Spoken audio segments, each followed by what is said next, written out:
विषयाचं नाव आहे यत्र मी तत्र मी सर्वत्र मी. मी आणि माझं एक मोठं प्रश्नचिन्ह. व्यक्ती लहान मोठी कोणत्याही स्तरातील असो, सहसा या वर्तुळातून बाहेर पडत नाही. प्रसंग कोणताही असो, हा मी मात्र जिथे तिथे महत्त्वाचा. मी, माझी आवड, माझं समाजातील स्थान, माझं शिक्षण, माझा व्यवसाय अथवा नोकरी यांना अनन्यसाधारण महत्त्व.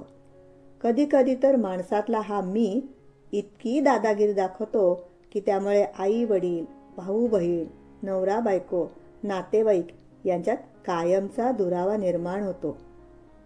याचे परिणाम त्या व्यक्तीला तर भोगावे लागतातच, पण त्याच्या सानिध्यात येणाऱ्या लोकांनाही याची झळ बसते.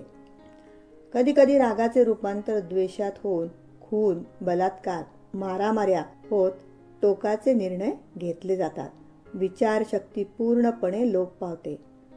सूड बुद्धीने पेटलेला माणूस दुसऱ्याबरोबर स्वतःचाही सत्यानाश करून घेतो. या मी मध्ये माझाचा वाटाही खूप मोठा असतो. संपूर्ण आयुष्य माझी आवड, माझी सवड जपली जावी यासाठी अट्टाहास असतो.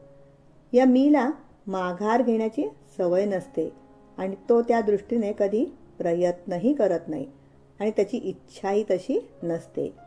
या मी आणि माझं यामध्ये अजून एक लपलेली गोष्ट म्हणजे सगळे श्रेय मलाच मिळाले पाहिजे.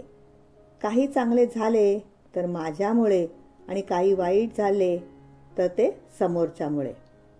कधी कधी तर हा मीपणा इतका विकोपाला जातो की समोरचा दुखावला जातो हे त्याच्या लक्षातही येत नाही आणि इतकेच नव्हे तर त्याकडे तो सोयीस्करपणे दुर्लक्ष करतो. जर कधी फासे उलटले, मनासारखे नाही झाले तर स्वतः दुःखी कष्टी तर होतोच, पण कधीकधी मानसिक रोगाचा शिकार होऊ शकतो. एकंदरीत काय, कुटुंबात राहायचे असेल, चांगले नातेसंबंध जपायचे असतील, समाजात आपले स्थान टिकवायचे असेल तर या मीपणाला कुठेतरी मुरडी घालावी लागेल. कधी प्रेमाने, कधी समजावून तर कधी विचाराने समोरच्या व्यक्तीला समजून घेत आणि समजावीत परिस्थिती हाताळावी लागेल. त्यामध्ये दोघांच्या बरोबर त्या संबंधाने संपर्कात येणाऱ्या सर्वांचेच भले होईल, अनर्थ टळला जाईल. सर्वांनाच सुख समाधान लाभेल आणि काही अंशी तरी दुसऱ्याला आनंद देण्याचा मार्ग मिळेल.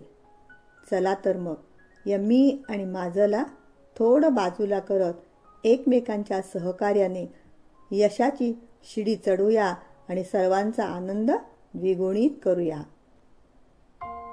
धन्यवाद.